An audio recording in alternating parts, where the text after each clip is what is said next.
Boa noite, pessoal. Todos sejam bem-vindos à nossa quinta-feira de ciências, né? Da Escola Boa Estadual Santo noite. Tomás de Aquino. Esse ano, pela segunda vez, infelizmente ou felizmente, a gente vai ver isso no futuro, de forma virtual, nós estamos fazendo a Feira de Ciências. Esse ano, nós estamos aproveitando a Semana Estadual de Prevenção às Drogas e tratando, né, esse tema com vocês nesse momento da Feira de Ciências.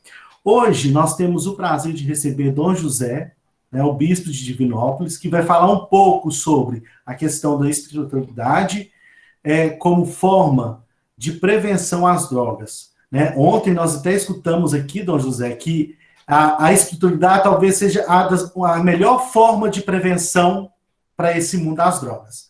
Então, é um prazer recebê-lo, né? Para quem não conhece, Dom José é novinho, tá? Ele é daqui de Itaúna, perto da nossa cidade, e foi em 2000 e eu já perdi a conta, Dom José. Depois você conta pra gente quando que você... Ele trabalha... Eu conheci Dom José na Paróquia Nossa Aparecida quando eu e o Rangel ainda éramos moleque ainda lá. Então, a gente já foi pastor dele, né? Eu e o Rangel já fomos pastoreados por ele lá na Nossa Aparecida. Então, é um prazer revê-lo. E há alguns anos ele já é nosso pastor aqui em Divinópolis. Então, é uma honra recebê-lo, né? Na Escola Estadual São Tomás de Aquino, de forma virtual. Algum dia espero que o senhor vá lá conhecer a gente presencialmente, a escola que leva esse nome desse santo, para nós da filosofia, um santo muito importante. Tá bom? Deixa eu ver a programação aqui. Rangel, você quer falar sobre apresentar Dom José um pouco mais para nós? E iniciar os trabalhos? Não, só agradecer o Dom José pela estar a presença aqui com a gente, né? E depois a gente explica as partes mais técnicas aí que for preciso aí para os alunos. Pode passar a palavra para ele aí, Júlio. Então, Dom José, sinta-se à vontade para conversar conosco sobre esse tema nessa noite de hoje.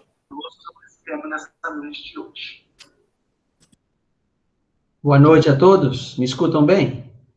Sim, estou escutando.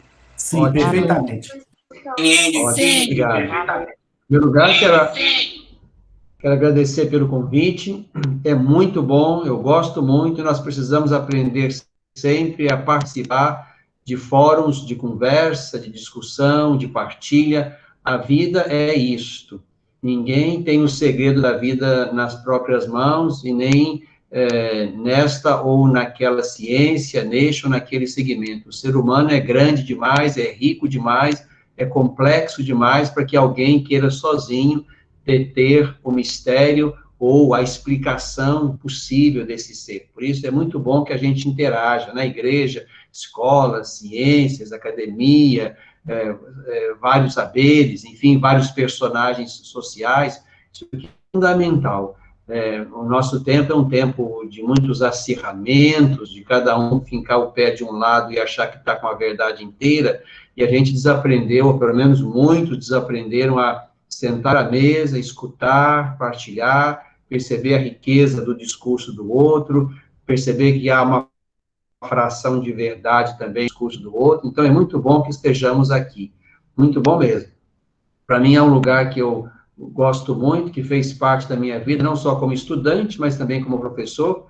Quando eu estudava em Belo Horizonte, a gente podia trabalhar enquanto era seminarista, então trabalhei lá numa escola de periferia por 5, 6 anos, né, no turno da noite, ia de ônibus e voltava às 11h30, meia-noite para casa, no tempo que se podia andar a pé ainda em Belo Horizonte, né, e isso foi motivo para mim de muita alegria, foi uma experiência muito rica de convivência com jovens, de poder escutá-los e saber também quais eram as suas dificuldades, de ter proximidade com eles, é uma experiência fora do seminário muito rica, que também fez parte do meu processo de crescimento e de formação, né?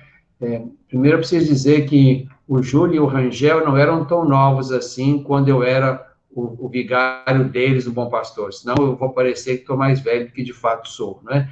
Então, já eram ovelhas bem crescidinhas quando estavam lá no Bom Pastor, né? Então, quase que a ovelha e o pastor tinham a mesma idade, viu, Júlio e Rangel?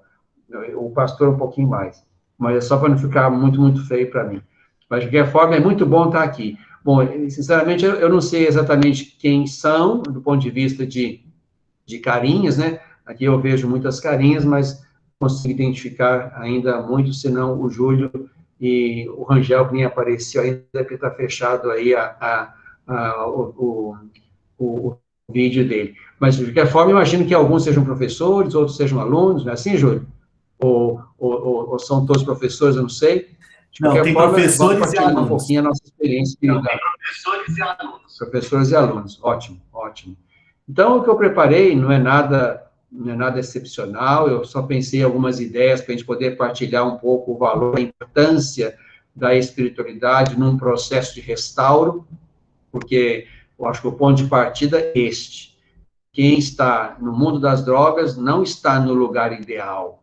Não é ali que aquela pessoa certamente quereria estar. Não há uma opção consciente, livre, madura, esclarecida por esse lugar. As drogas aparecem como um caminho, digamos, alternativo e perigoso, mas um caminho destruidor e desumanizador. Por isso, esse é certamente o ponto de partida. Nós estamos lidando com vidas que estão no lugar onde não deveriam estar. Em nenhum momento, creio, do ponto de vista não só religioso, mas também do ponto de vista antropológico, humanista, nós não podemos pensar que o lugar da droga seja o lugar da felicidade, da ação. Talvez um lugar, digamos assim, de uma fuga, de um refúgio, de um não compreendido de si mesmo, a ponto de entrarmos ali como um lugar onde se quer encontrar alguma saída, alguma ajuda, alguma coisa que se possa, digamos assim, ajudar aquela vida a avançar em alguma direção.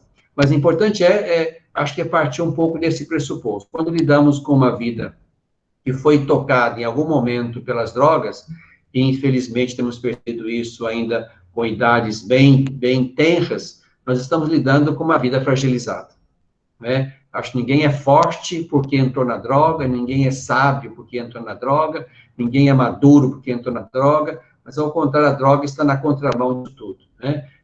Está num processo de dificultar a vida, de dificultar o crescimento do ser.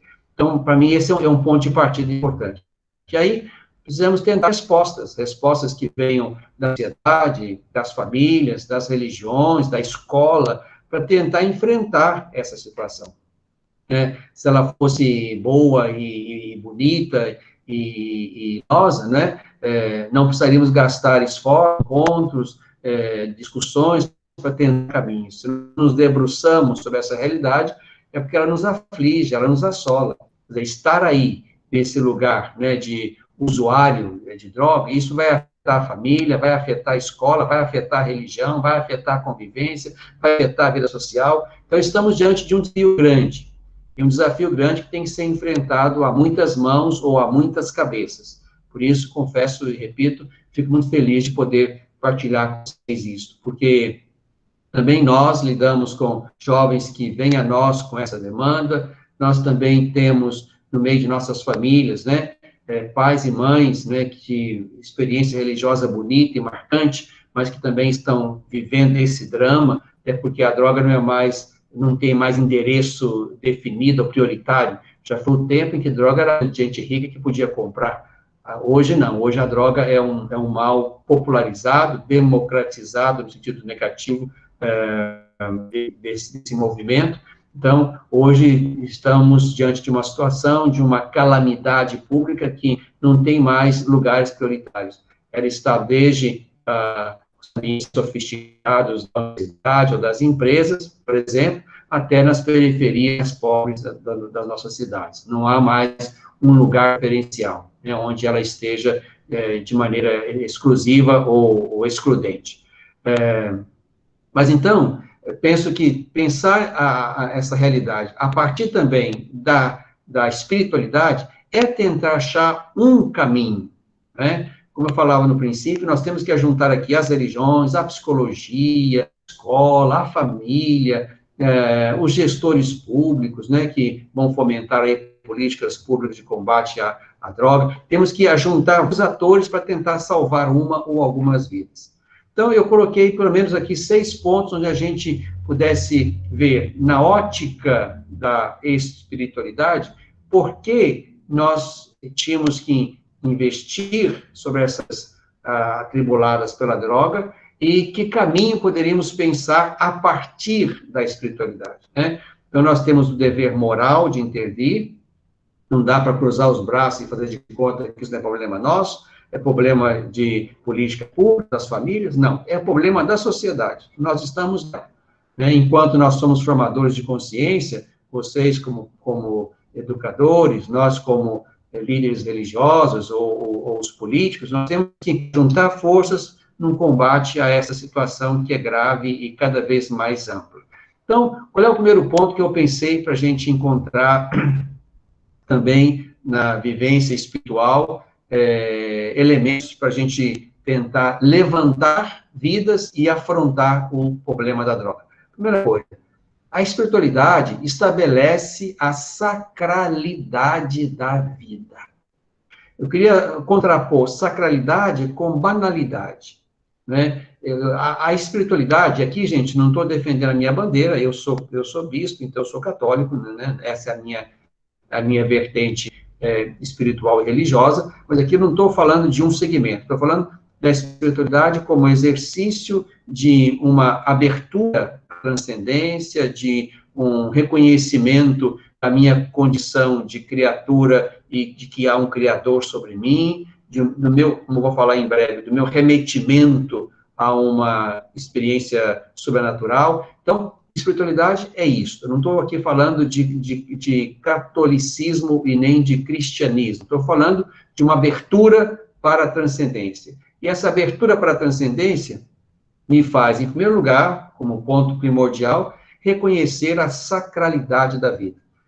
A vida é sagrada porque eu mesmo não sou a origem desta vida. Eu estou aqui, nesse tempo, nesta família, nessa cidade, porque há, digamos assim, uma mente, um ser que encaminha todas as coisas, que estabelece a vida, que tem o ser e dá o ser, que conduz a história. Ninguém, digamos assim, é um autoprojeto. A vida humana, cada vida humana é projeto de um outro. Esse outro não é só o pai e a mãe, né, mas além do pai e da mãe, além do mecanismo da história e do tempo, há um outro. Esse outro é, digamos, um ser superior que determina que a vida veio dele, é dele, por isso essa vida é sagrada. Eu penso que um ponto primordial sobre o qual nós temos que trabalhar é esse, a sacralidade da vida. O contraposto, que é a banalidade, tira isso tudo. A banalidade tira a sacralidade, tira a sobrenaturalidade da vida, tira a sua dimensão mais profunda de remetimento a um outro, a um grande outro. Então, a sacralidade é o ponto primordial. E quando eu penso em sacralidade da vida, eu estou pensando e reconhecendo que toda vida é única e importante. Hoje há um slogan muito bonito e acho até oportuno, inclusive a Igreja Católica usou esse slogan agora no último sábado para fazer a memória das 500 mil vítimas do Covid. O slogan é esse, né? Toda vida importa. Isso aqui é um critério antropológico fundamental, primário. Toda vida importa. Dizer que toda vida importa é dizer que nenhuma vida é inútil, nenhuma vida é acessória, a vida é figurante. Estamos no palco da vida, onde há protagonismo de todos e para todos. Para mim, quando se perde essa dimensão de protagonismo, né, e se cai numa concepção, até mesmo assim, pessoal, eu sou inútil, eu sou acessório, eu sou figurante na história da minha família, na história do mundo, aqui se começa a perder, digamos, a dimensão fundamental da sacralidade. A sacralidade estabelece que a vida é única, importante, irrepetível, e é preciso cuidar de cada uma com a exigência fundamental que cada uma precisa ter. Para mim, esse é um ponto primordial. A espiritualidade me põe diante da sacralidade da vida. É porque a vida é sagrada que há, da parte das religiões, por exemplo, um trabalho com esses irmãos e irmãs que estão imersos no mundo da droga e, porventura, querem sair dele. Para mim, não há outro motivo para a gente poder investir em equipes de rua, vão para a rua, como eu sei que vão, seja a Igreja Católica, mas também os espíritas, os evangélicos e outros que vão para a rua no meio da noite para levar comida, para convencer a ir para fazer um tratamento, para ir para o CAPS, para ir para o Sersan, para ir para outro lugar onde é que possam ser cuidados. Para mim, a dimensão que me faz acreditar que eu posso e devo fazer isso é a dimensão da sacralidade da vida. Aquela vida não pode ficar ali. Não é justo que aquele jovem, aquele homem, aquela mulher estejam ali naquele estado, daquele jeito. Não é simplesmente, digamos assim, uma vontade de fazer alguma coisa boa nessa noite. Não. Para mim, para além dessa vontade de fazer uma coisa boa, há uma concepção da sacralidade daquela vida. Não é digno aquilo que aquele irmão vive. Não é digna aquela situação. E não se pode concordar que isso seja uma coisa normal. Não. Para mim, é em cima desse valor fundamental da sacralidade que se assenta todo um trabalho das religiões e dos grupos para investir em jovens, homens e mulheres que querem sair dessa situação. Não é simplesmente um trabalho voluntário, filantrópico, não. Há, na minha concepção, na minha leitura, há uma ideia bonita acerca da sacralidade da vida. Para mim, esse aqui é um ponto fundamental. Para mim, a partir também da espiritualidade, o que nos motiva a ir, a estar junto, a fazer alguma coisa, a interferir naquela vida que perdeu a sacralidade, para mim, uma coisa que é fundamental nesse processo de, digamos assim, interferir para ajudar a sair desse lugar, é exatamente a escuta. A escuta de cada narrativa, a escuta de cada um. Para mim, essa é uma dimensão que anda também meio perdida. Hoje, praticamente, a gente tem que pagar para escutar a gente. Os consultórios estão cheios, ainda bem que há psicólogos e bons psicólogos, psiquiatras e outros, né? As casas paroquiais também estão cheias e tem filas para escuta, para confissão, para aconselhamento. Há uma demanda grande de quem escute. Escutar cada narrativa.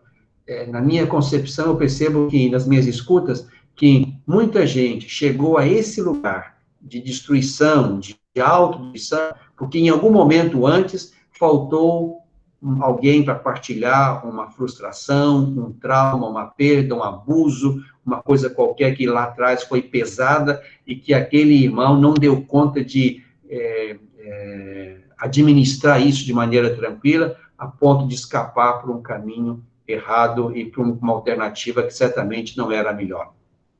Eu penso que, a partir também da nossa experiência espiritual, nós tínhamos que articular a escuta como um meio pelo qual eu tenho acesso àquela vida. Não dá para chegar e fazer do meu jeito, fazer o que eu quero. Não. Para mim, a ajuda que pode dar e a proximidade que se deve ter no sentido de tirar alguém desse lugar, essa proximidade precisa partir da escuta. Qual é a tua história? Ou, para dizer com uma palavra aí que os jovens usam muito, né? Por que tu tá nessa? Acho que falta essa dimensão importante da escuta. Escutar é o desafio, é o remédio de cada tempo. É o remédio deste momento. Nós vivemos um drama, na minha percepção, muito dramático.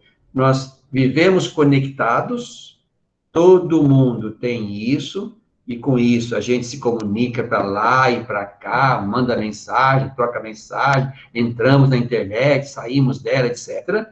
Estamos conectados, mas sem conexões afetivas fortes e referenciais.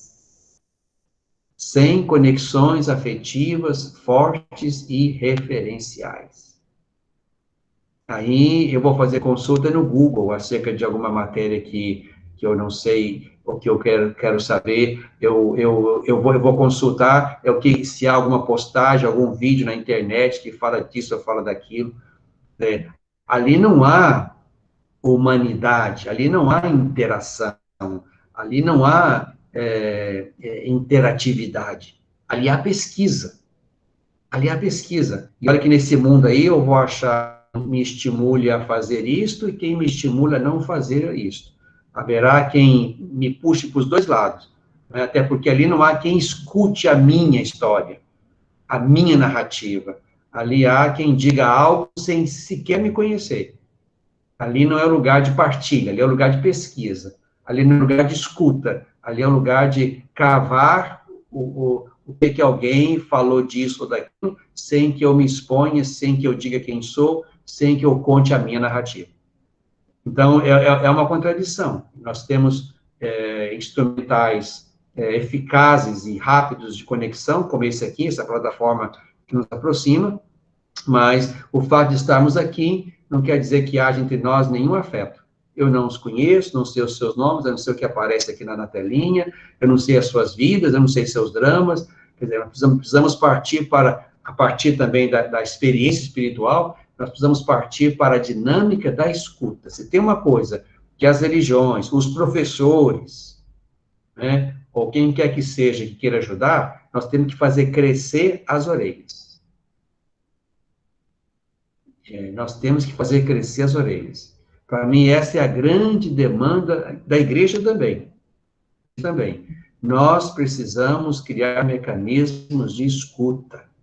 Nós precisamos escutar mais. As pessoas têm o que dizer. Nós não podemos chegar com respostas prontas, né? O meu discurso do sermão serve a todos que estão ali, que não dá para fazer um sermão para cada um. Mas pode ser que aquele sermão não diga nada a muitos daqueles que estão ali, não toca a vida deles. Não há interatividade, né? A liturgia é uma liturgia, digamos assim, monologal, é um só que fala. Ali não é o lugar de traçar encontros e escutas. Por isso que nós tínhamos que avançar como igreja, por exemplo, para além disso, criando mecanismos de escuta. Infelizmente, o que nós percebemos, dia após dia, é que a vida cotidiana não permite mais escuta. Né? Os pais não escutam os filhos, os irmãos não se escutam. Aí, assim, eu vou buscar uma escuta fora, em quem queira ou possa me escutar. Assim, vou bater na porta. Aqueles que eu poderia imaginar que me amam, que me consideram, que poderiam me ajudar, não estão para mim. Então, eu vou bater em qualquer porta, seja uma porta virtual, seja uma porta real, ou aqueles que, porventura, se apresentam como meus amigos daquele momento. Nem sempre se acerta nesta hora. Não estou dizendo que a gente erra sempre, mas nem sempre os amigos que aparecem são aqueles que querem, de fato, o meu bem, ou apresentam a saída melhor. Então, esse é um segundo ponto, que a partir da espiritualidade, acho que é bom que a gente aprenda e exercite, e o nosso jeito de viver a religião precisa nos levar a isso, a uma escuta atenta, demorada de cada narrativa. Não dá para ajudar alguém sem saber, primeiro, de onde vem essa pessoa. O filósofo dizia, fala para que eu te conheça. Então, é por aí. Eu preciso escutar muito para poder dizer algo depois. A minha palavra é posterior. A primeira palavra é daquele que está ali diante de mim, precisando de uma ajuda, sobretudo se está imerso aí nesse lugar, e veio pedir a minha ajuda como padre, amigo, como professor, como alguém em quem ele confiou para me contar a sua narrativa. Esse é um segundo ponto importante, da qualidade da vida e aprender a escutar. Isso tudo, repito, como motivações que vêm da espiritualidade. Uma terceira coisa que nós tínhamos que também, acho, a partir da espiritualidade, motivar e nós mesmos entrarmos nisso, digamos assim, o que eu chamei de cultivo da vida comunitária, da vida grupal, não é? Por mais, aí é outra contradição. No mundo da conexão, nós estamos profundamente solitários. Cada um no seu quarto, no seu escritório, como eu aqui, sozinho aqui, vocês sozinhos aí, cada um tentando se arranjar aqui nesse lugar, criando conexões virtuais aqui, etc. Mas nós precisamos aprender que somos seres de convivência. O virtual, por mais que ele tenha lá os seus frutos positivos, ele pode ser um caminho interessante de aproximação, de discussão, mas o virtual não é o nosso lugar. Nós somos seres de convivência, de encontro. Né? A gente percebe hoje como está fazendo falta o abraço, o aperto, o cheiro do outro, o incômodo que o outro causa. Nós somos seres de convivência, seres de relação. Né? Então, nós temos também educar nossos jovens e mostrar que isso é importante para esses, podemos chamar, grupos de afinidade. Mesmo sabendo que, no meu grupo nem sempre todo mundo pensa igual, e não tem que pensar igual. Mas, enquanto eu estou imerso na minha solidão, no meu isolamento, eu me faço mais vulnerável. Eu me faço mais vulnerável. Para mim, uma coisa que a experiência da fé, a experiência da religião, e aqui não estou falando de uma, mas de todas elas, é a experiência da vida comunitária. É a experiência da convivência. Né? Claro que a questão é que grupo ou que comunidade, mas nós precisamos educar os nossos jovens para pertenças, Essa é uma palavra interessante, pertenças. A vida isolada, a vida solitária, a vida egoisticamente vivida, ela é perigosa porque ela é fragilizada. É ali nessa experiência, digamos, do grupo, da convivência, que eu vou me ajeitando, vou confiando, vou me abrindo, né? E acho que também isso aqui é algo importante que, no viés da espiritualidade, nós tínhamos que fomentar. Interessante, não sei se já perceberam isso, quando algum jovem, alguma pessoa vai para uma casa de recuperação e sai de lá, qual é a primeira coisa que indicam para aquele irmão, para aquela irmã? Que ele frequente os grupos de amor exigente, os grupos às vezes, de narcóticos anônimos, alcoólicos anônimos, né? E esses grupos de base, esses grupos de ajuda que existem, é estar naquele lugar, de modo que a vida de um seja fomentadora e estimuladora da vida do outro. Também estimula o grande da vida religiosa, né? Isso aqui é importante. Então, acho que é muito bom que a gente não perca isso de vista. Há uma dimensão, portanto, da vida comunitária, da vida grupal, da convivência, que nós precisamos alimentar muito nos nossos jovens. Esse seria, então, o terceiro ponto. Um quarto ponto, né?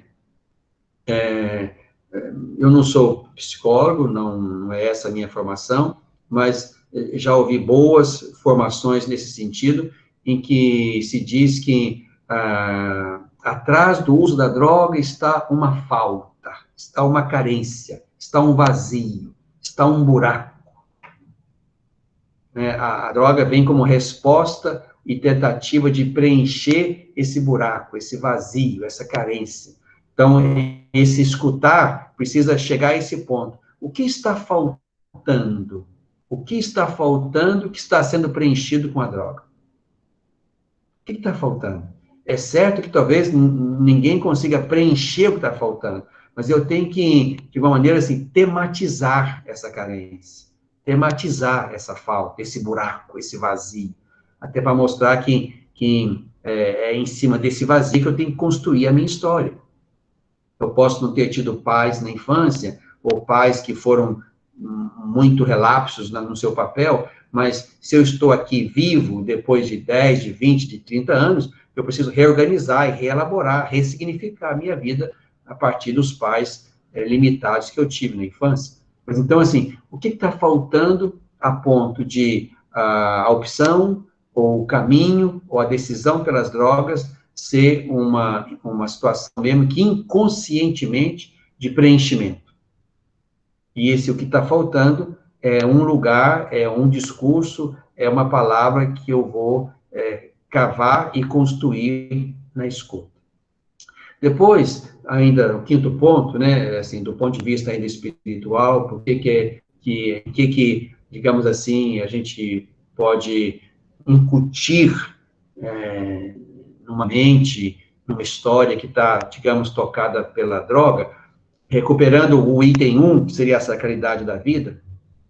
Aí eu coloquei aqui, há uma pergunta que Deus faz sobre nós sempre. Se Deus, né, independente de qual seja a natureza, a identidade, o nome dele, se Deus de fato é o princípio da vida, do ser, a origem de todas as coisas, etc., se tudo está remetido a ele, então há uma pergunta que Deus vai fazer a nós. Eu sempre me incomodei com a pergunta que Deus fez a Caim, o primeiro filho de Adão e Eva, quando Caim matou Abel, o segundo filho, né? A pergunta foi esta: onde está o teu irmão? O que fizeste? Essa pergunta de Deus para Caim, ela é profundamente instigadora. Isto é, há uma responsabilidade recíproca entre nós. Se nós somos chamados e educados para a convivência, para a vida comunitária, se cada vida importa, se nós temos que nos interessar uns pelos outros, né, há, portanto, uma responsabilidade minha, há uma ética parte de mim na direção do outro. O outro me incomoda, ou deve me incomodar, como dizia o filósofo, né, Levinas. Então, assim, é importante que a gente pense nisso, né? Alguém vai me cobrar sobre a qualidade das minhas relações, sobre aquilo que eu fiz pelos outros. Onde está o teu irmão? O que fizeste? Há uma implicação. Há uma, digamos assim, uma cadeia ética que nos toca a todos. Há uma teia ética que nos liga uns aos outros. Me interessa, e eu vou ser cobrado por aquilo que eu não fiz em relação aos que eu poderia ter feito algo, seja na escuta, seja na partilha de alguma coisa, na atenção, na interferência para poder mudar aquela história. Onde está o teu irmão? O que fizeste? Acho que numa concepção, digamos assim, espiritual da vida, onde nós nos enxergamos como uma única e grande e mesma família, há uma corresponsabilidade. Há uma corresponsabilidade.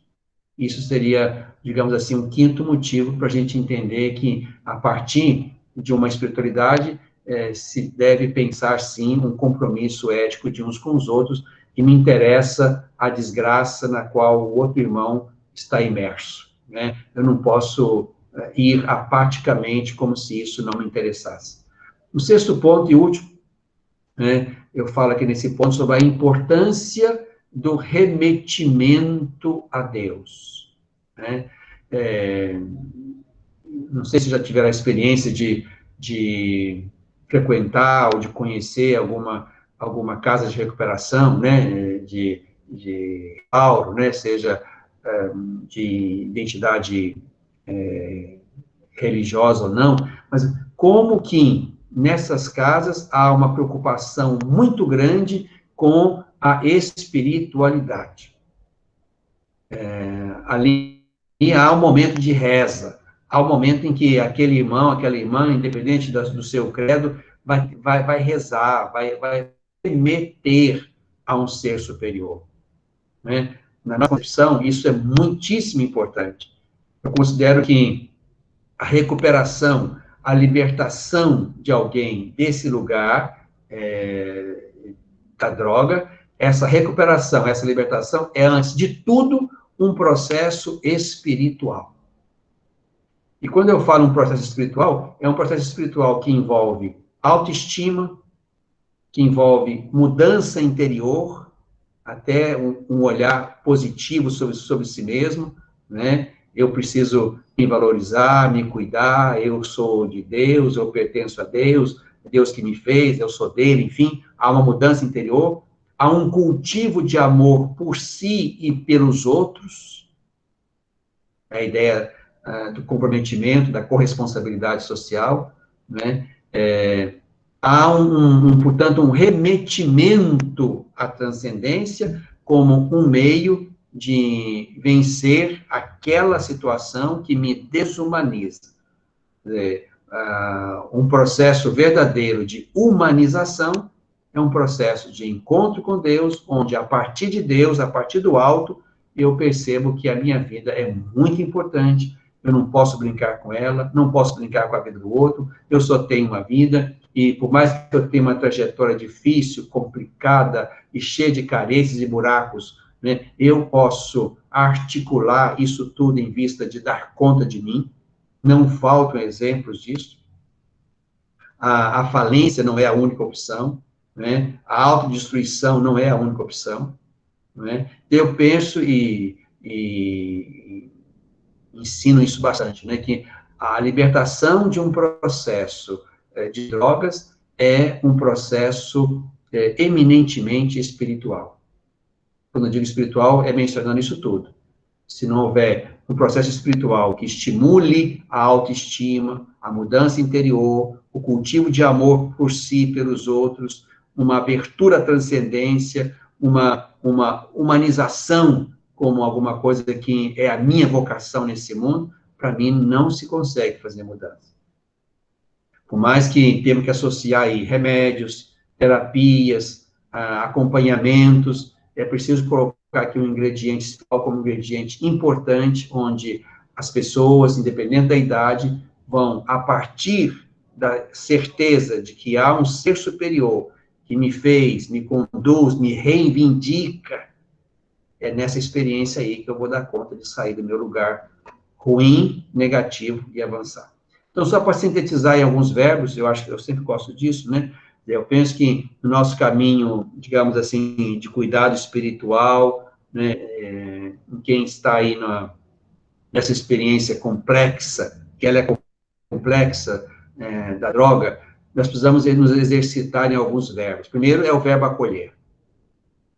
Né? Não podemos deixar de realizar esse verbo, de conjugar esse verbo. Acolher. Acolher. Acolher. Escutar é o segundo verbo. Escutar. Escutar muito. Escutar as narrativas. Terceiro verbo, discernir. O que, às vezes, a pessoa, o jovem que está ali, né, ou independente da idade, não consegue perceber, é a sua história, a sua vida. Discernir é isso, é chegar ao cerne. Por que eu cheguei a isto? Por que eu estou aqui? Por que eu me dei a esse caminho? Isso é discernir, chegar ao cerne, né? Acolher, escutar, discernir. E esse discernimento eu não faço se eu estou num lugar de vulnerabilidade. Eu vou precisar de ouvidos e de mente e de coração que me ajudem a fazer esse processo de discernimento. O quarto verbo, solidarizar-se.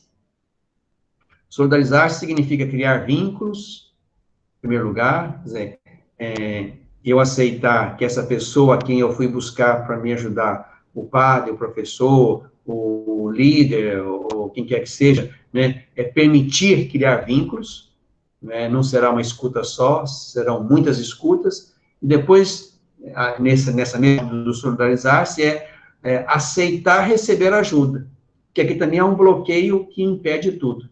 Sim, aquele jovem que vem pedir ajuda, não aceita um processo continuado de ajuda, não há como ajudar se não há uma disposição do outro lado de receber ajuda. Né? Isso aqui é fundamental, gente. Já esbarrei em muitos processos em que, de fato, não foi possível fazer nada, porque o outro lá não se permitia receber ajuda. Era superior demais, era cheio de si demais, né? Era arrogante demais, né? Houve digamos assim, uma fraqueza que o levou a pedir uma ajuda, mas fraqueza mesmo, porque não foi capaz de perseverar na grandeza de receber ajuda, como se isso fosse humilhante, isso não fosse bom, isso fosse pouco digno. Então, solidarizar. Permitir que aquela pessoa que precisa de ajuda crie vínculos comigo e se deixe ajudar. Uma quinta coisa, e é a penúltima, fazer ou favorecer o crer. Fazer crer ou favorecer o crer. Aqui sem nenhum proselitismo. Mas eu preciso incutir nessa mente aí, que está precisando de ajuda, que ela precisa exercitar-se em alguma atividade espiritual. E repito rapidamente, porque essa atividade vai estabelecer a sacralidade da vida, vai estabelecer uma corresponsabilidade entre nós, vai me ensinar a partilhar, a falar e a escutar. É por isso. Favorecer o crer é para favorecer aí, nesse ato de crer, nesse exercício da religião, favorecer a interação, a conectividade, a escuta, o valor do outro. E a última coisa, acompanhar. E alguns processos são longos. E aqui não é só a questão da droga, não. Qualquer processo humano, né? Os processos humanos não são rápidos. Os processos humanos são longos. E é preciso que haja, assim, uma disposição mesmo, né? Mesmo que não seja com a frequência que se poderia imaginar ou até desejar, mas é preciso ouvir 1, 2, 3, 10, 1000 vezes. Acompanhar, isso é acompanhar, né? Acompanhar, digamos assim, é um serviço pedagógico, pegar na mão e acompanhar, ir junto, né? Por isso que, às vezes, se nós temos instâncias que fazem isso em conjunto, é mais fácil. Não tem que ser eu acompanhar sozinho um punhado de jovens. A igreja pode se organizar para acompanhar um punhado de jovens por um bom tempo. A escola pode se organizar para que haja outras pessoas, não só o professor ou esse ou aquele sujeito escolar, para estar só ele naquele lugar. É preciso mecanismos, né? Aí volta a questão de novo do grupo, da comunitária. É preciso criar mecanismos que se possa oferecer um acompanhamento prolongado, sem pressa, a quem precise disso, né? Eu sempre digo que é muito fácil cair nesse lugar, não é tão fácil sair desse lugar. Então, é uma fadiga, literalmente, para a gente dar conta de ajudar irmãos e irmãs que estão nesse lugar. Posso dizer, termino, que já fiz isso muitas vezes, com sucessos e com falências. Gente que deu conta de sair, se organizar, achar trabalho, entrar numa relação de amor, se casar, ter família, ter filhos, né? Mas também já vivi muitos fracassos. Tem gente que não deu conta, não encontrou suporte, não se abriu, não abraçou aquilo que era o dever de casa. O dever de casa era achar um grupo de apoio, o dever de casa era viver uma experiência religiosa, o dever de casa era falar mais e falar sem vergonha, sem esconder nada. Também vivi muitas falências de quem não conseguiu fazer um processo. Mas, assim, nós não temos que ter a pretensão, a presunção de acertar sempre, de salvar a todos. Eu só acho que não pode faltar a nossa disposição de estar aí, nesse lugar, de acolhida, de escuta, de discernimento, de solidariedade, de favorecimento, de acompanhamento. Para mim, esse é um pouco o caminho. Mas, assim, são algumas ideias apenas. Acho que a gente pode partilhar um pouco, escutá-los também, de modo que aqui é só a fala de uma pessoa que também tem, por tarefa e por missão, dedicar-me a essas vidas que estão, em algum momento, profundamente abaladas e falidas diante da experiência da droga.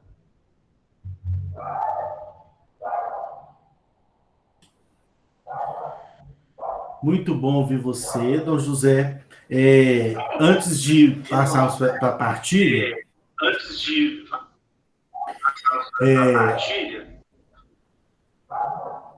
isso.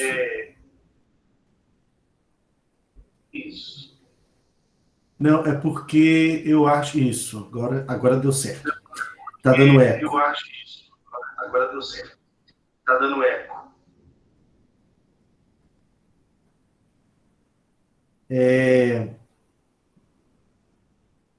Você encerrou com alguns verbos, Dom José, e escutando o que você falou, E escutando o que você falou, deixa eu ajudar aqui.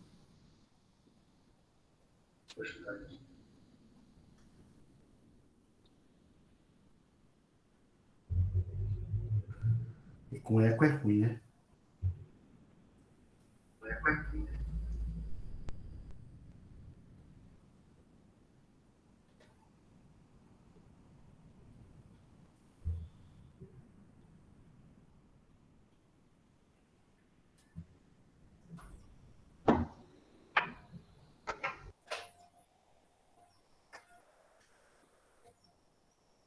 Melhorou, gente?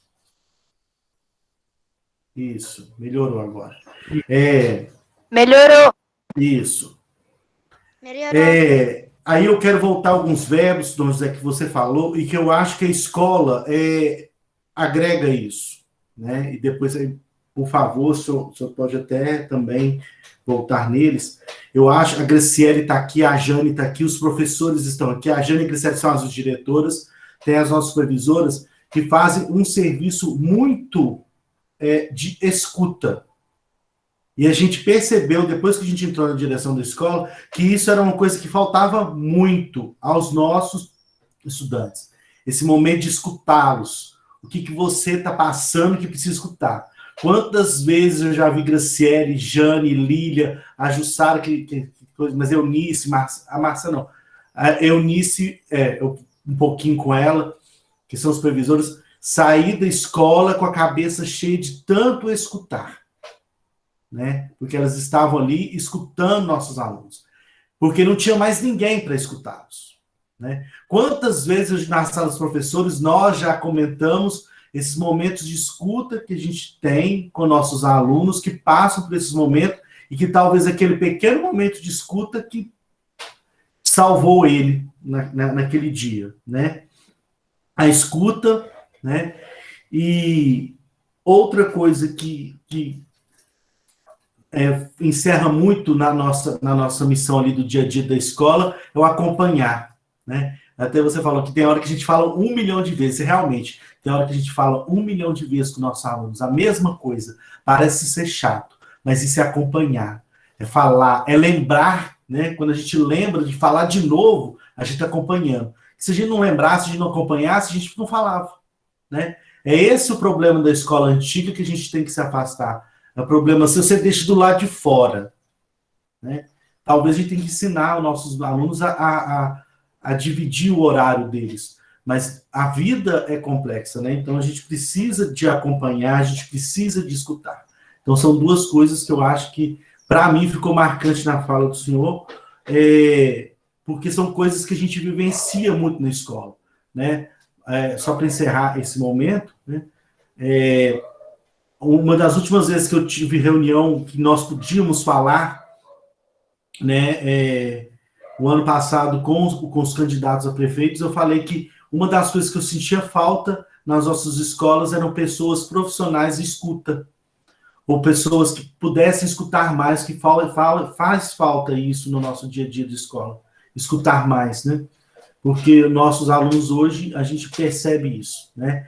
E uma outra coisa que eu acho, pegando um gancho aqui, que você falou, que aí eu jogo para os nossos alunos, que talvez agora, longe, no remoto a gente não consiga, mas no ensino médio, no fundamental a gente puxa um pouco mais isso, né?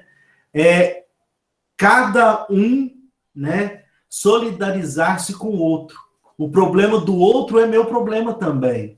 Então, quando a gente solidariza-se, a gente consegue fazer isso. E aí, há grupos na escola, pelo menos quando estávamos presencialmente, havia grupos deles mesmos, escutando eles mesmos. E isso faz falta na nossa vida, e com certeza, quando passar esse momento, nós vamos voltar com esses momentos de escuta, né? Deles fazerem isso, deles serem protagonistas de ajuda dos colegas. Né? Então, esses pontos que você falou, que caem na vida da escola, não só da nossa, mas de muitas escolas, que a gente vive isso no dia a dia.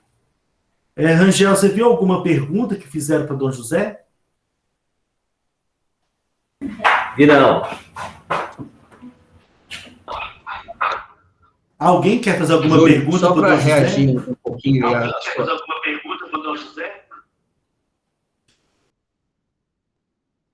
Pode falar, Dom José. Só para reagir um pouquinho à sua fala, Pode falar. rapidinho, É claro, gente, nem vocês podem dizer isso, nem eu posso dizer que os nossos espaços são espaços só de gente bem resolvida, de gente sadia, de gente sã. Não é.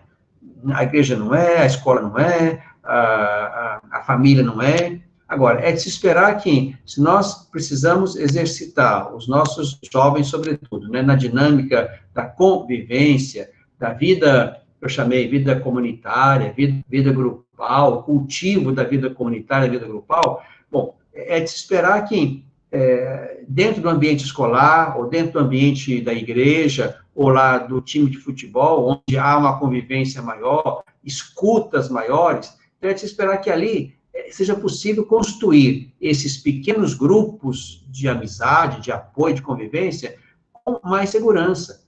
Não quer dizer que vão acertar sempre, que no meu grupo só vai ter gente 10. Não existe isso. Não existe. E se alguém vier com essa pretensão, é pretensão que extrapola a capacidade humana de fazer essa seleção.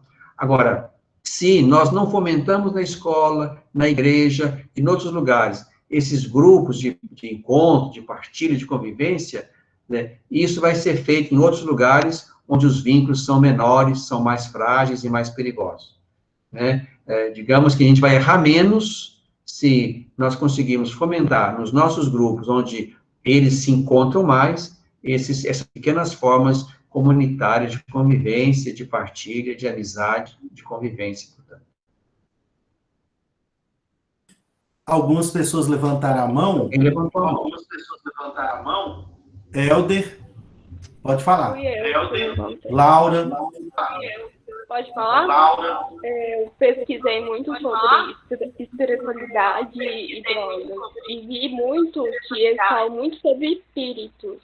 Que fica falando que gente drogada se sente sozinho e gostam de ver espíritos, tipo amigos espíritos. Era muito mais assim. Não falava muito de religião.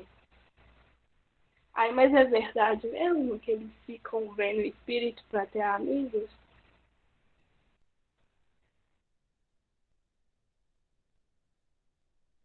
Laura, o Dom José caiu. Daqui a pouquinho daqui volta. Vê se eu entendi. Você está perguntando... Eu estou perguntando porque algumas pessoas se sentem isoladas e nisso eles usam drogas para ter amigos, espíritos, entendeu? Usa mais a droga pela espiritualidade. Foi isso que eu entendi numa palestra que eu vi sobre espiritualidade e droga. Não falava mais de religião, falava mais de espírito. Isso. Então, Laura, é isso que o Dom José quis falar na fala dele também. Vertentes que vão dar respostas para essas perguntas, tem muitas. Né? Então, algumas pessoas podem dizer que as pessoas procuram as drogas, o caminho das drogas, porque querem essa amizade, nem que seja no nível espiritual. Né? Então, isso vai depender muito da crença das pessoas. Tá? Não sei se a minha conexão caiu, mas eu não ouvi a pergunta da Laura. Desculpa, mas não sei se foi o meu lado aqui ou se foi... da Laura. É Laura, né? Eu posso repetir de novo. Eu pesquisei muito sobre espiritualidade e drogas, mas eles falavam mais de espíritos, não de religião, assim. Falaram que eles se sentiram sozinhos e usavam droga para ter mais amigos. Aí usavam o caminho do espírito. Uhum. Sim, pois é. Percebam, Laura, eu acho que de fato, essa é a nossa grande dificuldade. Quem foi para a droga foi procurar alguma coisa. Foi procurar amigos, pode ser que tenha encontrado lá, nesse lugar, nesse grupo, exatamente no meio daqueles que já usavam, foi ali que essa pessoa encontrou apoio, acolhida, escuta, né? Então, assim, percebam que quem está atrás de alguma coisa foi encontrar isso ali.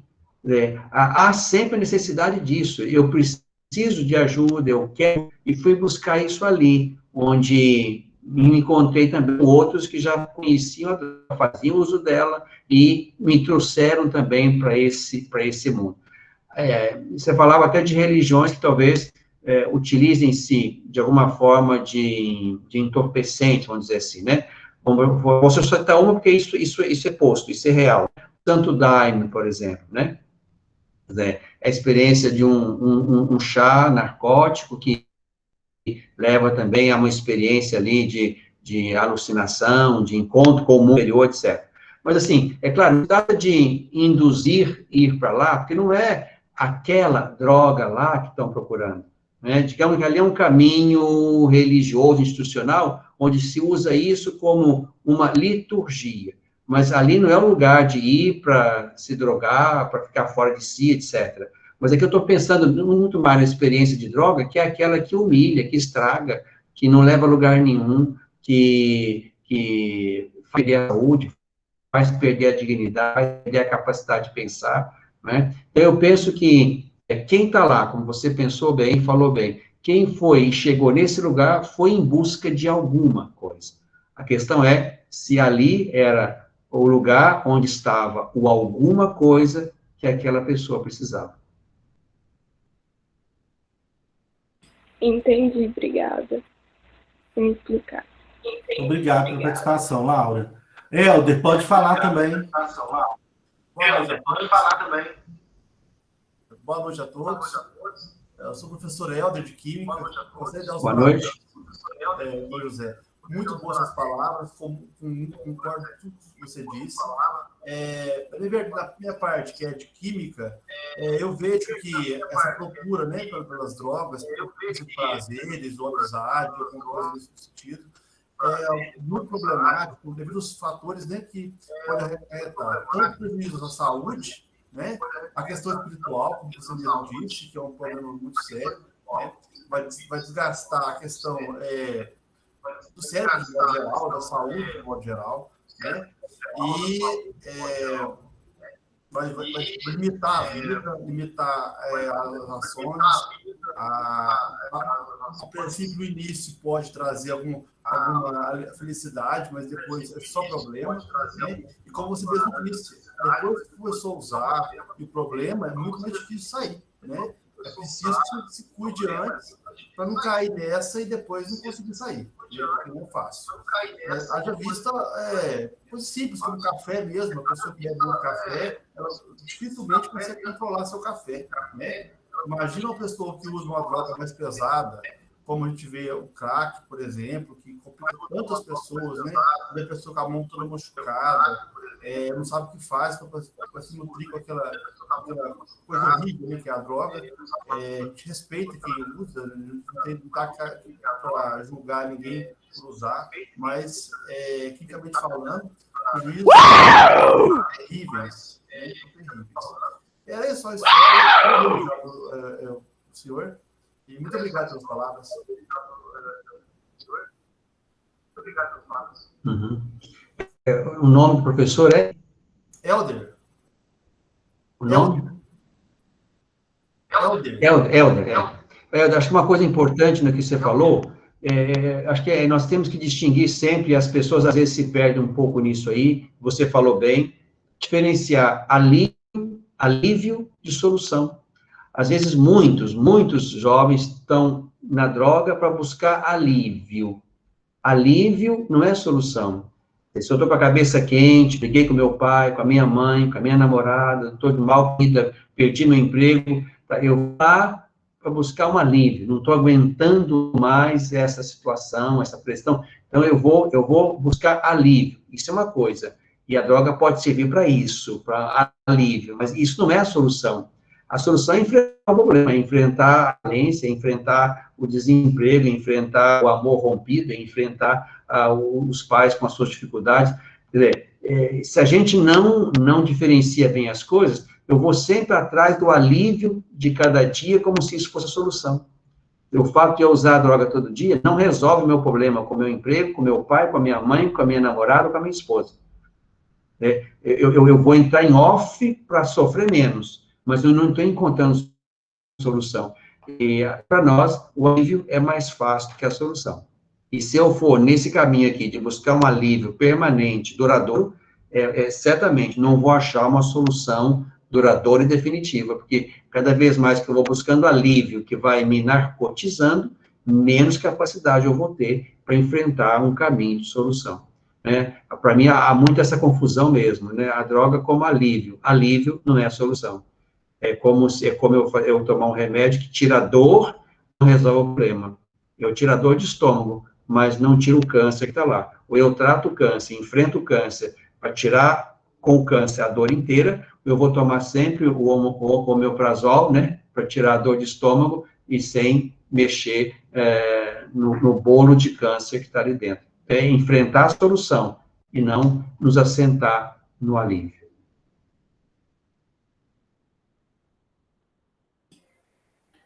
Eu não estou vendo mais mãozinhas levantadas.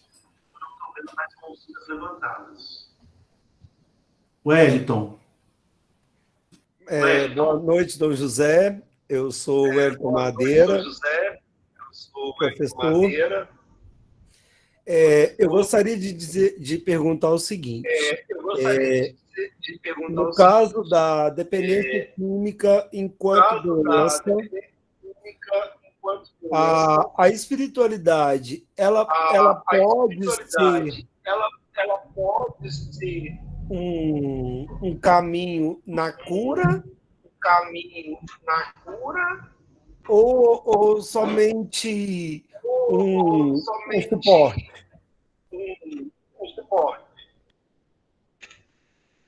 Ótimo, Wellington, gostei da pergunta. Como eu falava, está me ouvindo bem?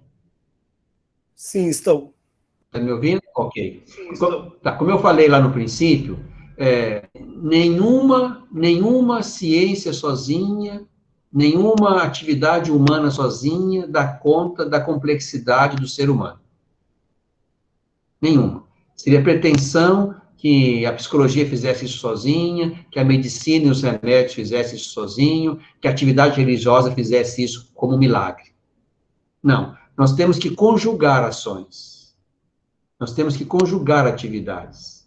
E, para mim, aqui a atividade religiosa, a vivência religiosa, a espiritualidade vivida de alguma forma, é um suporte junto com outros suportes que se agregam para ajudar a levantar uma vida. Né? Nenhuma pretensão que exclui o outro saber ou a outra ajuda, nenhuma pretensão aqui tem em boa hora. Porque existem, né, e eu não estou entrando no mérito de julgar a religião X ou Y, mas que demonizam, em vez de apoiar e buscar essa pessoa, demonizam e julgam a pessoa que busca esses caminhos. Sim, concordo.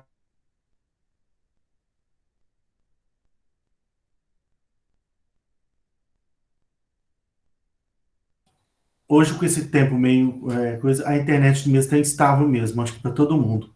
Ontem a minha estava muito instável, Júlio. Vamos só esperar um pouquinho para o Dom José voltar.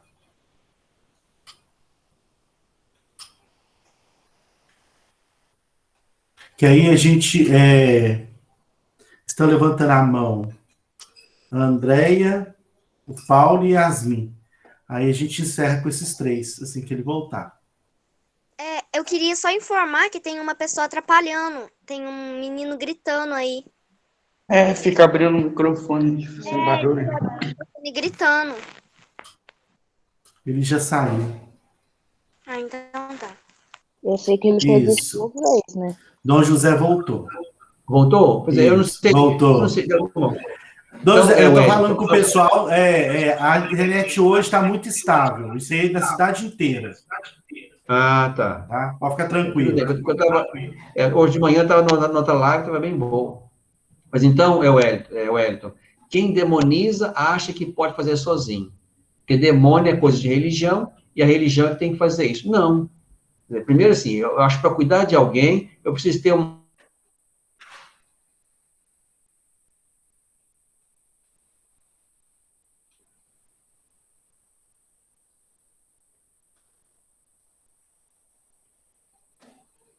Tem que esperar voltar. agora, Júlio, enquanto ele volta. É muito bonito ele colocar isso, que a religião tem que unir com outros meios, né, para ser o suporte. Muito bonito isso. De mãos dadas, né?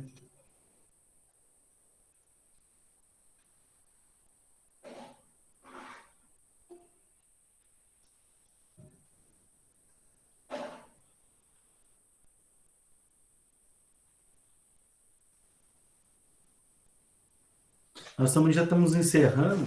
É só mesmo o Paulo e a Andréia, e aí a gente encerra. Júlio, quando ele voltar, se ele voltar, tem algum pastoral na diocese que ajuda? Eu vi sua pergunta mesmo. Vou fazer para ele. Porque tinha como é que chama? Eu lembro desse movimento muito tempo atrás, não sei se A diocese tem a pastoral da família, pastoral da juventude. Para trabalhar com o jovem, que é, no caso, no perfil dos alunos, seria pastoral da juventude. Mas, perdoa entrar aqui no debate e dizer o seguinte, existem projetos dentro da Igreja Católica, tipo o Sacramento de Amor, que possui uma casa de acolhimento às pessoas em situação de rua e drogas. Tá? O Sacramento de Amor tem um segmento aí específico para isso. Até onde eu sei. Aí tem as instituições. Isso, colocar Dom José a par, que a Danusa fez uma pergunta lá no começo, aí estava lá esquecida, se qual pastoral que a diocese tem para ajudar esse caso específico das pessoas que se envolvem com drogas. O microfone está desligado. Dom José. Ok. Bom, Danusa e os outros. Nós temos que focar não simplesmente o problema, nós temos que ter um trabalho, como estamos tentando fazer, que seja um trabalho que acompanhe o tempo inteiro. Se nós temos bons grupos de jovens, os jovens vão ter aonde criar vida comunitária sadia. Se nós temos atividades para os jovens na igreja, é que essas atividades podem ser esportivas, podem ser litúrgicas, podem ser outras quaisquer, vamos mantê-los ali naquele espaço, com aquele grupo que os apoia. Se nós temos, como temos, né, comunidades que se ocupam de jovens que já estão no lugar da droga, e ali eles vão receber formação e acompanhamento, isso vai ajudar. Então, não dá para a gente pensar só no problema quando ele aparecer. Nós tínhamos que ter um trabalho, estamos tentando ter um trabalho, de acompanhar o jovem no percurso da sua história. Uma escola estadual nos pediu, há algum tempo atrás, há uns 2 anos, uma presença incisiva dos padres daquela cidade, lá na escola estadual, porque estava grande demais o índice de tentativa de suicídio, de automutilação, de faltas. Começamos lá um trabalho que nós chamamos de pastoral da educação, de escuta, de presença, de palestras para os pais e para eles, fora do horário escolar. Então, perceba que é um trabalho, não dá para ter só um ponto, vamos pensar alguma coisa agora para os jovens que caíram. Existe? Existe. Mas nós tínhamos que pensar um caminho onde esse jovem não caísse. Daí a pastoral da juventude, as outras muitas formas de trabalho com os jovens dentro da igreja, onde é que eles podem entrar e fazer alguma coisa. Nós tínhamos que criar formas para que, de fato, esse jovem que queira entrar, esteja lá em algum lugar. Não dá para fazer seleção a ponto de deixar de fora um punhado deles que querem entrar. Não, a experiência religiosa, católica ou qualquer outra, tinha que ser porta aberta. Quer entrar, entra. Vamos conversar aqui dentro e vamos achar algum lugar para você fazer algo aqui dentro. E se esse jovem chegar a cair, e aqui repito, não é porque ele vem de família fragilizada e pouco religiosa, não. Nós temos, infelizmente, famílias muito estruturadas do ponto de vista religioso, financeiro, matrimonial, que têm essas experiências doídas, sofridas, e às vezes longas, de filhos ligados à droga. Então, nós tínhamos que criar um trabalho onde houvesse uma permanente acolhida, uma permanente escuta, uma permanente atividade, para que quando esse jovem cair, tenha também, lá naquele momento, uma casa de recuperação, Sacramento de Amor, Missão Maria de Nazaré, Reviver, e outras tantas, católicas e não católicas, que vão receber esse jovem. Mas nós não podemos trabalhar só com o produto final, nós temos que trabalhar com o jovem que precisa ser escutado, assistido, acompanhado ao longo do processo. E se for, talvez não chegue nas casas de recuperação. Dom José, eu preciso saber seu tempo, porque para mim seu tempo já está estourado. Não é isso que eu acho que você tem outro compromisso. Eu tenho compromisso às 8h30. O meu aqui são 8h15. Se quiser explorar mais um tem 3 pessoas querendo falar. Por mim pode. André, depois daqui já sai, Paulo vai cair em outra live sem problema. Paulo. Boa noite. Estão me ouvindo? Boa noite. Boa noite. Estão me ouvindo? O que eu tinha para colocar é basicamente em cima do que o senhor falou aí. Durante muitos anos, atuei na Pastoral da Juventude, e lá na Pastoral da Juventude a gente tinha esse trabalho, que era o trabalho de prevenção, de levar com que o jovem ele não entre, né, nesse mundo aí. Hoje a gente trabalha contra um aspecto cultural. A cultura é muito negativa. A gente pega as músicas, elas falam o tempo todo do consumo de bebida, do consumo de entorpecente, infelizmente. Então, o jovem que ele não tem um outro viés, está pensando, está ocupando o pensamento, ele muitas vezes acaba se deixando levar nisso aí, a cultura da festa, da balada, e acaba sendo levado a experimentar e depois acaba se tornando dependente. Então, a Pastoral da Juventude, ela tem, dentro das suas reuniões, dentro do trabalho que ela faz, de dar a oportunidade do jovem conhecer o seu potencial, o treinamento de liderança, a formação de liderança, e ele se integrar como um agente comunitário, como uma pessoa que vai conseguir interagir dentro da sua comunidade, ele vai passar a ter uma ocupação dentro e fora da igreja. Então, a Pastoral da Juventude, para mim, é o ponto essencial desse caminho. Concordo, Paulo. Inclusive, assim, movimentos juvenis que em outros tempos foram fortes e por algum motivo morreram, estão voltando, estão ressuscitando. Por exemplo, o TLC, alguns se lembram disso, treinamento de liderança cristã, como também estão aparecendo movimentos juvenis novos, né? Chamamos de EJC, EAC, Encontro de Jovens com Cristo, Encontro de Adolescentes com Cristo, a Pastoral da Juventude, como você falou, o movimento de cursilho de cristandade, que tem um foco também forte na juventude. Inclusive, agora o cursilho abriu um segmento para jovens universitários, a Pastoral Universitária, que também já está crescendo aqui entre nós, sobretudo onde existe uma abertura para ela, né? Nós temos uma faculdade em Pará de Minas, ali o trabalho da Pastoral Universitária é maior. Então, nós temos que nos abrir a essas muitas expressões de juventude. Muitas, né? E assim, aqui, expandir para além da missa. Pode ser que muitos dos nossos jovens hoje não se ajeitam mais nesse formato de missa. Agora, há outras coisas, para além da missa, para além da reza. É só colocando aí, muita gente às vezes não sabe, os meninos que estão participando. Dentro de um grupo de jovens, tem diversos ministérios, Ministério de Música, Ministério de Trabalho Social, de Acolhimento. Então, dentro ali, ele vai encontrar uma vocação que vai trilhar um caminho saudável, que vai levar ele para um crescimento pessoal. Gente, o áudio para mim tá muito baixo. Gente, o para mim tá muito baixo. Perfeito, Paulo, é isso mesmo. Eu penso assim, nós tínhamos que agregar esses jovens mais. Quer dizer, sozinho, o jovem é mais vulnerável. Precisamos encontrar bases de apoio, grupos de apoio nas igrejas, nos organismos da sociedade, nas escolas, nos clubes. Precisamos agregar mais os nossos jovens. Sozinhos, eles são mais vulneráveis.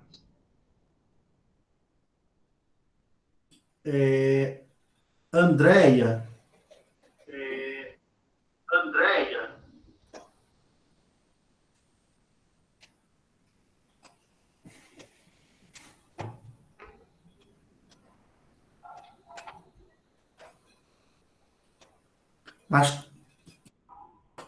Ela saiu da sala. A Tiele está com a mãozinha levantada. A Tiele e a Sidneia. A Sidneia está com a mãozinha mais levantada há mais tempo.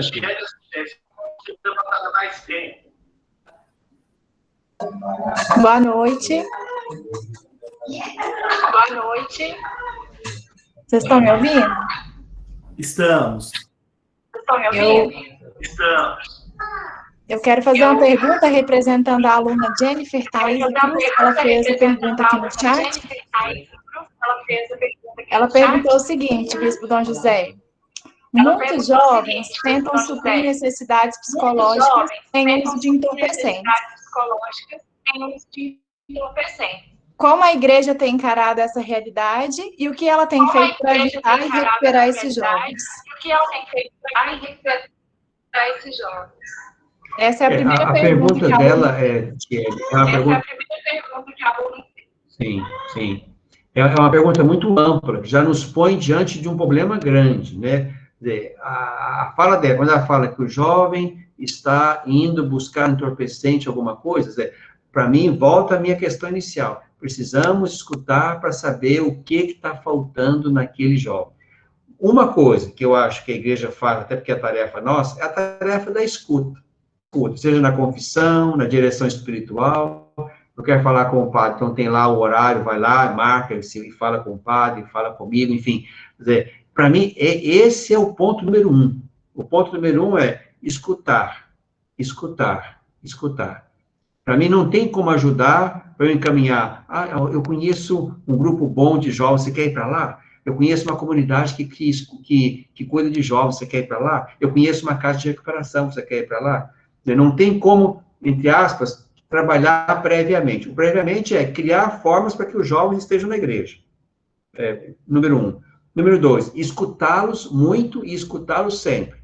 E nessa proximidade aqui, encaminhar para um grupo mais ativo, como lembrou o Paulo, para uma atividade onde ele vai ser mais empenhado, ou até, quem sabe, uma casa de recuperação daquelas que temos, em vista de ajudá-la a sair daquele lugar onde ela se instalou. Então, assim, cada história.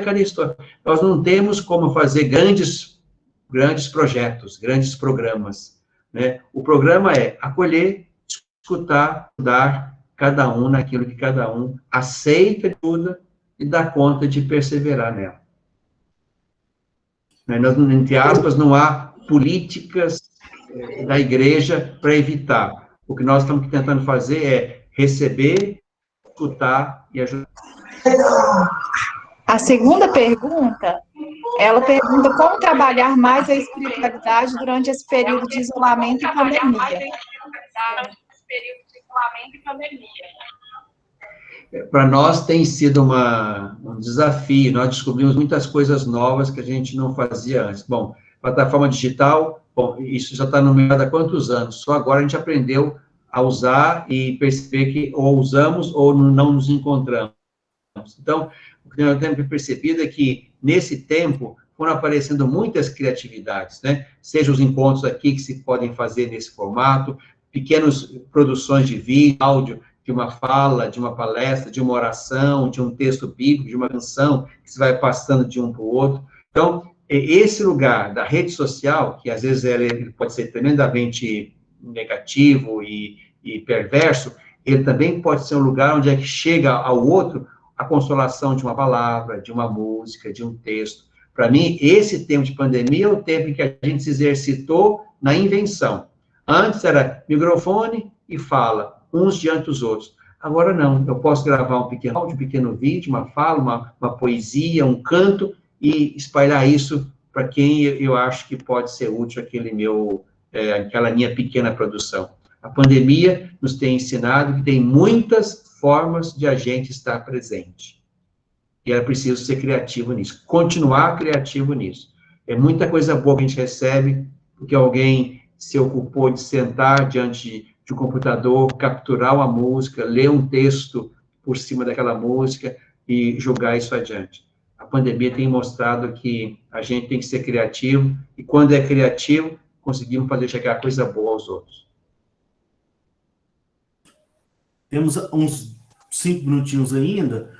Sidneia e Andréia, vocês dividam o tempo, tá? Sidneia e Andréia, vocês dividam o tempo, tá? Sidneia. Bem, gente, boa noite, né, a todos aí. Só reiterando mesmo a discussão que já foi feita, concordo com o bispo Dom José aí.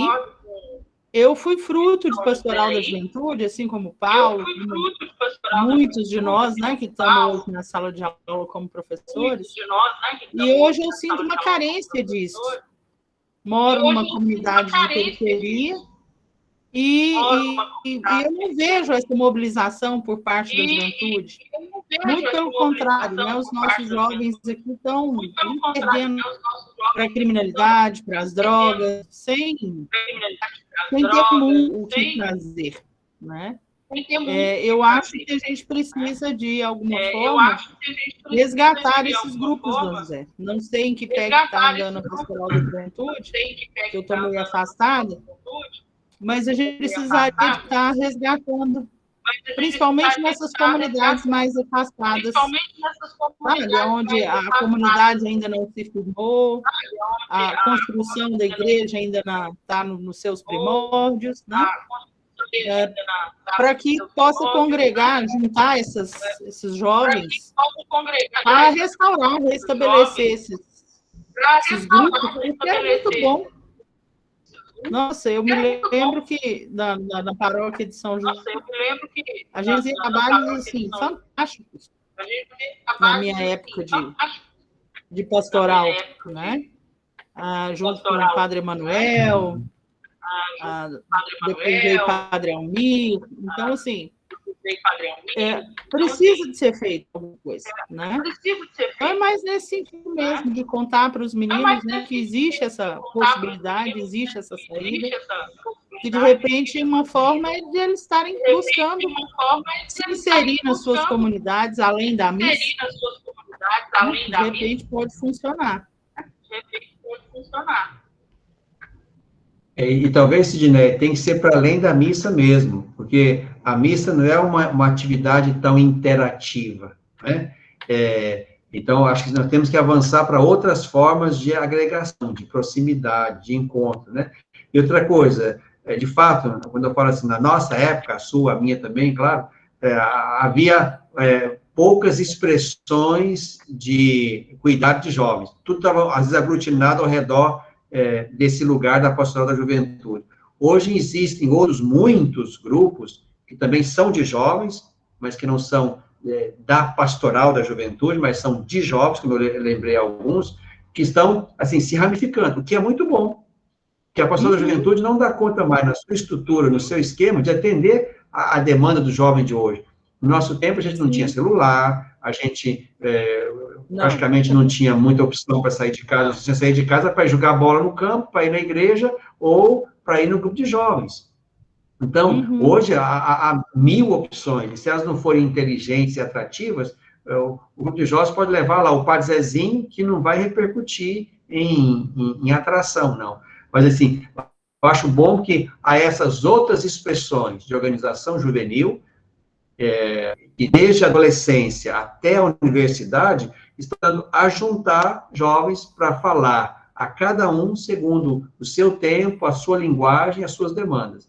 Então, hoje nós temos uma linha muito maior de atividades para as várias etapas, mesmo que não tenham tanta correspondência, não tenha tanta gente na fila para poder ir, mas há hoje uma gama muito maior, e até acho mais eficiente, de encontro, de cuidado e de palavra dirigida aos jovens nas suas várias etapas de vida.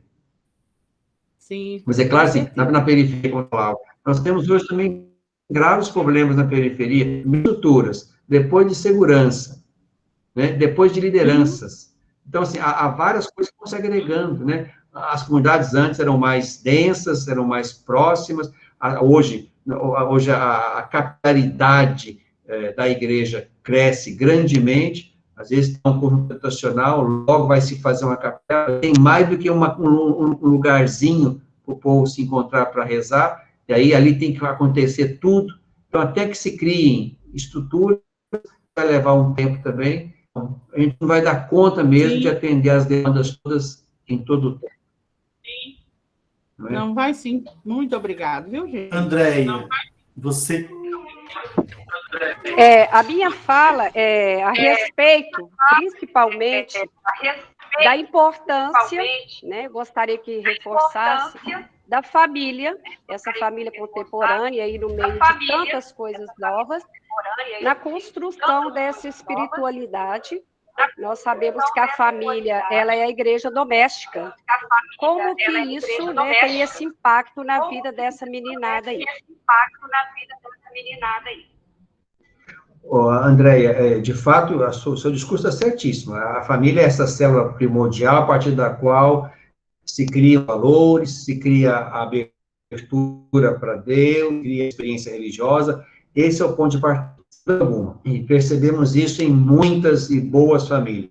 Agora, também se percebe uma fragilidade aí nesse lugar, né? Eu sempre me preocupo assim, nós estamos numa cadeia de enfraquecimento. Quem não recebeu, não dá. Quem não recebeu, não tem para dar.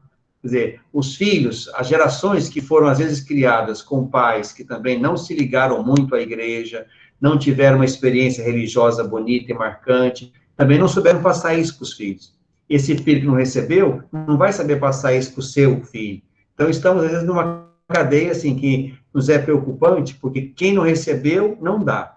Mas, hoje, há, portanto, um trabalho também bastante importante com os casais. Há vários encontros de casais, seja o ECC, equipes Nossa Senhora, a pastoral familiar nas suas várias sessões, tentando levantar pais e mães no seu lugar de educadores, de formadores, de catequistas, de primeiros mestres da fé.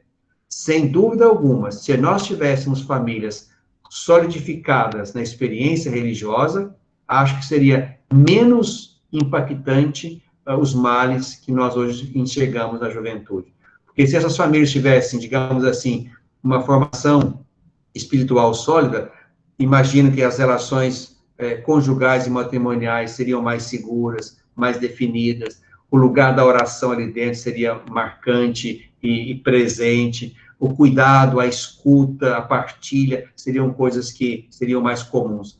Mas a gente também percebe, eu não estou falando isso criticando pais, não, pais e mães, não, porque a gente também percebe que muitos deles estão correndo atrás do pão de cada dia, às vezes sai muito cedo para trabalhar e só volta à noite quando o filho ou está na escola e não chegou ainda, ou está dormindo, que já chegou, já dormiu. Enfim, há uma fragilização infelizmente grande da família.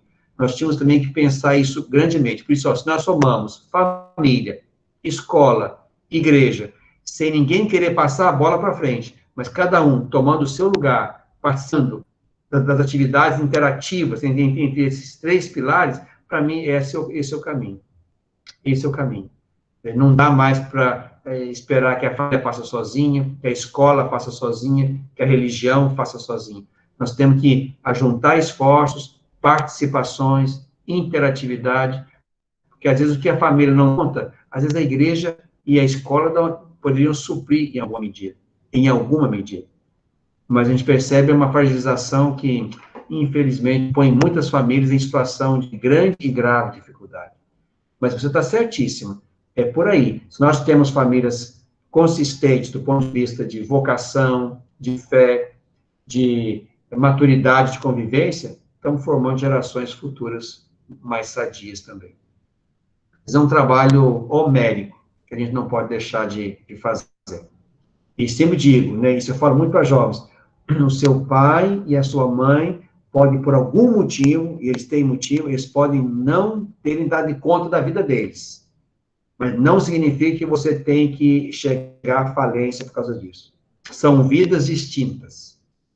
O seu pai e a sua mãe, a falência deles não determina a sua falência ou o seu sucesso.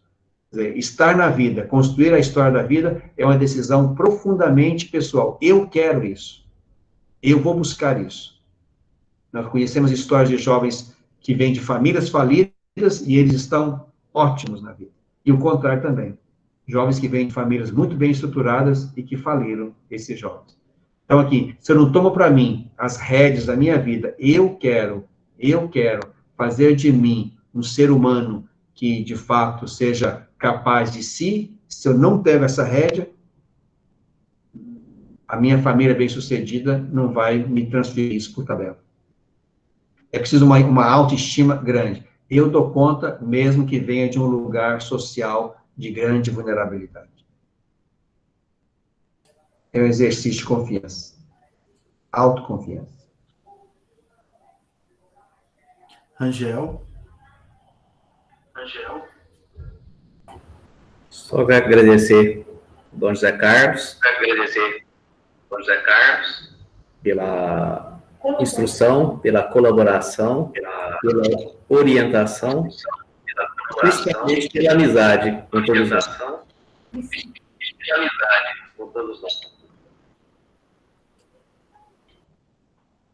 Estamos aqui às ordens, precisando, então, de novo, podemos encontrar de novo. Tomara que seja na escola, para conhecer a escola, para olhar na cara, para responder com afeto, é muito diferente, né? Vamos partilhar isso. O que vocês precisarem da nossa parte, como igrejas, das pais, das paróquias, vamos criar parceria. Para mim, esse é o nosso caminho do futuro. Ou vamos juntos, ou eu não dou conta, vocês não dão conta, as famílias não dão conta.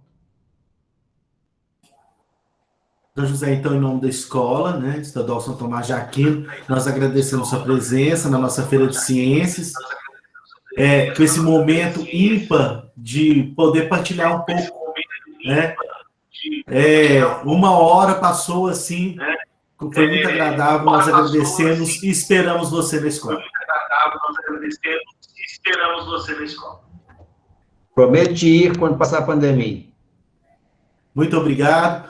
Pessoal, boa noite. Pessoal, boa noite. Boa noite, muito obrigado. Muito obrigado a todos. Dom José, mais uma vez, obrigado. Recebeu o mimo, não recebeu? Recebi, obrigado. No mimo não, um mimão. Dá para semana você inteira. Tomar um cafezinho. Muito obrigado, gente. Até amanhã. Amanhã nós vamos estar falando sobre as questões que envolvem o governo. O que o governo está fazendo com isso? Vai estar a secretária de Assistência Social e também das pessoas responsáveis pelo CAPS AD aqui em Divinópolis. Aí nós vamos estar conhecendo um pouco essa realidade. Amanhã espero todos vocês às 19 horas. Boa noite, muito obrigado pela presença de todos. Oi, Graciele. Ô, Júlio, boa noite. Boa noite, pessoal. Só para encerrar, Rangel vai dar uma palhinha do talento boa dele, noite, pessoal. tá? Muito obrigada. Não sei se ele está preparado ainda, mas ele falou que dá uma palhinha do outro talento dele. Além de professor, né? Músico. Vamos ver se ele vai estar preparado para isso, pessoal. Espera aí, né? Então, vamos esperar. É só para finalizar, para lembrar que a escola tem vários talentos, então vamos divulgar nossos talentos. Liga o som aí pelo microfone, gente. Oi, Sofia.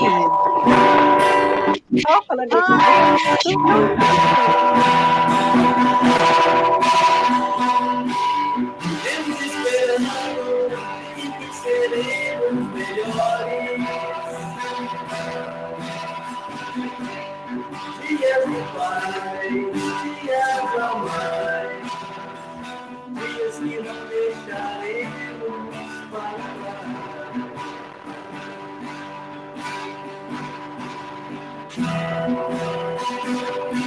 Vivemos esperando que seremos melhores. Melhores no amor, melhores na dor, melhores em tudo. Vivemos esperando o dia que seremos para sempre. Vivemos esperando dias melhores.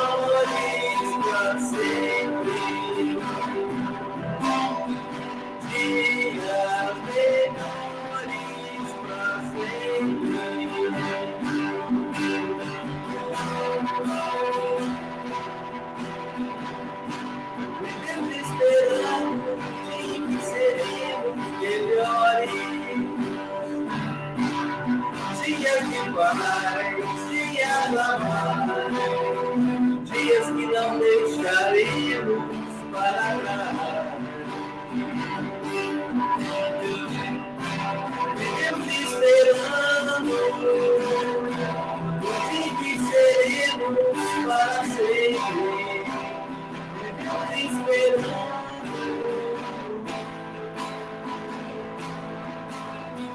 dias melhores para sempre. Dias melhores para sempre.